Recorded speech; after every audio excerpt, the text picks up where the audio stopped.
আসসালামু আলাইকুম, সবাই কেমন আছেন? এই যে হাসিব ইলেকট্রিকের পক্ষ থেকে এই যে আমরা একটা মেশিন রিপেয়ারিং করলাম। মেশিনটার প্রবলেম ছিল, মাদারবোর্ডে পাওয়ার সাপ্লাই নষ্ট হয়ে গেছিলো। মেশিনটা আমরা এখন লাইন দিচ্ছি, এখন দেখতেছি মেশিনটা ঝালাই কীরকম হয়। দেখতে পাচ্ছেন মেশিনটা ভোল্টেজ কত এমএম হচ্ছে না? হ্যাঁ এমএম। আচ্ছা, ঝালাই কর। দর্শক দেখেন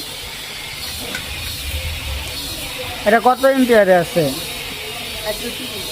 ফুল দাও তো।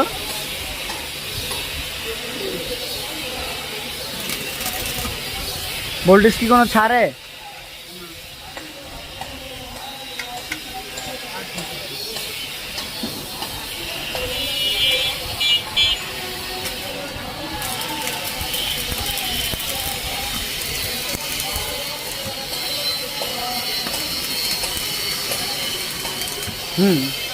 সুন্দর।